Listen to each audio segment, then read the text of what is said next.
My name is Wolfgang Doering. I'm CEO at the business at Elix Polymers. Elix was founded as chemical manufacturer of plastic resins in 1975 by Bayer. More than 35 years and several ownership changes, the Spanish plant was carved out of the global styrenics business in 2012 and sold to a private equity firm, Sun Capital Partners, Boca Raton, Florida. Elix was moved from a purely manufacturing site to a standalone business. Elix employs in Tarragona, including our sales teams all over the world, around 250 people. We are selling our mainly customized plastic resins to around 350 customers in more than 43 countries globally. More than 90% of our production is sold out of Spain. We are concentrating our efforts on businesses in the automotive, healthcare and consumer industries. Elix works in a highly competitive market with high levels of customized services and fast execution times. Elix is better, faster and more competitive. The positive development of Elix has shown that the decision to put the customer at the center of our daily work was absolutely the right decision. We are growing fast with the customers that require tailor-made solutions and non-standard services. In this aspect, Elix is clearly a benchmark for the industry in Europe. The second major part of the Elix success story are our highly motivated people. We have chosen the right people, we have the right mix of experienced managers and highly qualified, engaged young professionals that add value for our customers. I enjoy to see at Elix the ability of our teams to run self-initiated continuous improvements. Seeing people working in small or larger cross-functional teams on sophisticated solutions to serve our customers better makes me proud. We have created a culture at Elix that allows our people to grow every single day. The steady and fast-changing market environment will request substantial changes in the future. In my opinion, the B2B model will change rapidly. With a new generation of decision makers, the so-called millennials, the decision-making process will change significantly. The market participants have to adapt to these new challenges fast as they will influence more and more B2B requirements. People will expect from their business partners fast and efficient services at any time and location. In the future, there will be no difference between ordering privately from Amazon or Apple or from chemical suppliers during the working day. Consumer-driven and efficient processes will be needed to serve the needs of these customers. Elix is working to make the next step in this fast-changing market environment. Thanks for that, because of this is a little bit more. I'm a little bit more familiar with this. So this is what you see here. I think it's a really success story of a company which is now 5 years old. I think at the end, 5 years. I think it's 40 years history as a manufacturing site, 5 years as a standalone site. Today we're making roughly 220 million euros revenues. I think we're selling 110,000 tons in the world. The thing is we have made a rapid change in 5 years to a standalone business. This is of course driven. This is driven by our shareholder. Our shareholder is a private equity, an American private equity, and this is, as you can see and as you know, this is mandatory. I think it's top line and bottom line growth is mandatory every day, and everything what we are doing, every strategic decision that we take, it has only one question: can you improve bottom line or can you improve top line? The rest is not relevant. So I think running this 5 years, and I think we are very successful in this. I think we have a growth of 25% in the last 5 years. I think we have 10 times more EBITDA than our starting year. I think we are very successful in this. I'm still missing something, and this is, let's say, why we are looking for a new project and why we are looking for, let's say, to building culture. The problem with this is we are very strong at Elix in defining a strategy, defining a project, setting up KPIs, setting a process and manage it. The point is, this works, I think, for the last 5 years very well, perhaps for the first 20 or 30 people in the organization. The point, we have 250 people on the site, or also in the world, but the point is, I think we are missing, let's say, contribution of 220. We have 30 persons that are very motivated and very, let's say, sophisticated in finding solutions, very intelligent, very motivated to work on the processes and be successful. What we're missing is, we need contribution from the rest, because I think there's a lot of value in this. There's a lot of value that we don't catch. And there was a, a good chance, let's say, I think, to meet Nuno with his project, because at the end of the day, what we want to do is, I think we want to move from an objective-driven organization to an organization that, let's say, coming not top-down, but bottom-up. We want to, let's say, create a culture that improves processes and improves the business from the bottom up. It's a little bit like whatever, to find a family, to find, let's say, everybody has his strengths, everybody has his attitude and has his, let's say, behavior, let's say, to find the right decisions. What we want is that everybody can express in his field his strengths, and based on this, I think we want to improve the processes.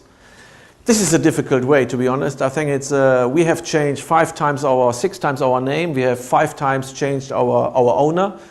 People are not really excited about, let's say, to contribute after 5 or whatever to, let's say, to a process or whatever.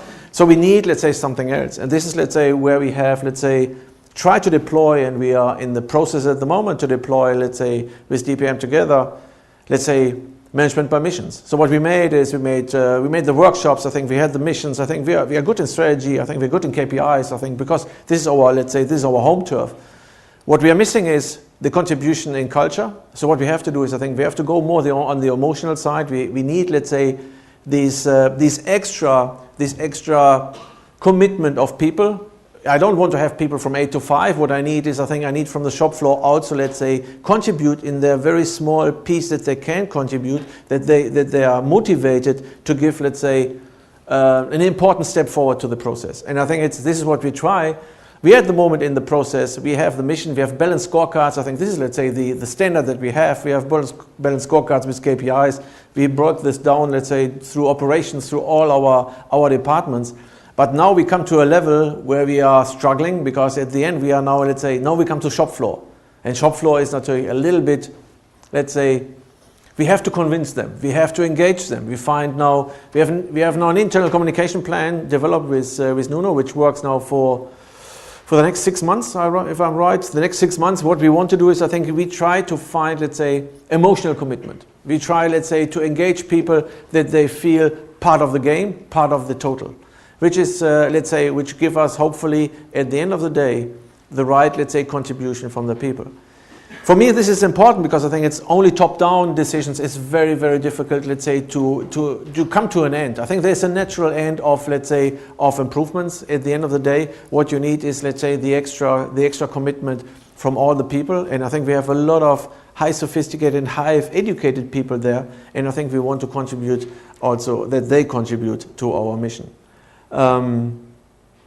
It's a very difficult way, to be honest, and I think it's everybody who think about to start this project. I can tell people it's difficult. It's like in the school, you have to follow with the slowest one. So you cannot say as CEO or operations director or whatever, I want to do this because I think this is right and I know it and I will do it. The point is you have to follow that everybody's on the same boat, everybody's on the same speed. We have to taking some rounds, unfortunately, but this is what it is. We have to make some rounds to be on hold and restart again and try to find that everybody has the same understanding of the strategy, of the mission, of the values that we have, and the process we want to go. And I think this is important in this process for, let's say, for this management by missions. I think this is the most, for me, the most important thing. I think it's if you lose people on the way, I think at the end of the day, I think you can forget it. This is not, you have to find a way, let's say, whatever, to bring everybody to the same boat, that everybody step off and then whatever, let's say, go make the journey. If not, it will be very difficult. You cannot do this in a top-down decision. So I think this is our experience that we have in our company. Unfortunately, let's say with so many ownership changes, people are not really so motivated, let's say, whatever, to follow now, let's say, a new path. But this is, let's say, where we are now. This is why for us it takes longer. This is what we have to say. This is not a short project. This is not a project you can do in 6 months or in 12 months. This you can forget. I think what you have to do is, I think you need a vision for 3 years or whatever, because you have to continue, you have to change, and what you have to do is, I think you have to measure the culture, which is important. I think we have made some culture reviews in the past, and we have seen that we have good results in the top or in the second line management, or perhaps also in the third. If you go to the bottom line, it's horrible. People don't understand what you're doing. People say we are totally out of scope. The loco Aleman or whatever. This is But this is okay. I think if you're not capable, whatever, to transmit all the information, all the vision that you have, I think you have to go back and have to say, okay, I was too fast, or I don't know. We need other procedures, whatever, to achieve people. And I think this is exactly what we try with Nuno now, which is complicated, I have to say. It's a really complicated process. It's Spain. Spain is also a little bit a complicated. Sorry for this. It's a little bit. It's a very emotional. It's a very emotional country. So I think it's also let's say sometimes a little bit difficult, let's say, to bring everybody to the same line, because somebody jumps somewhere or whatever and have new ideas and nothing else and whatever. This is a very complicated project. This is not easy. This is not you have to make a lot of work. I think they will not work. Forget it. I think he will bring some presentation, but it doesn't work. The point is, I think you have to do the work, and I think this is important. And I think if you don't contribute there in the right way with all the team and everybody is on the same plate, you will fail. To be honest, this will not work. And I think and we are only now 1 year on the run. That means I think we have minimum 2 years to go. I think minimum to have a culture that that bring additional value to us. But I think it's a very beneficial way, to be honest. I think perhaps you should check it out. Thank you very much. Oh, gracias.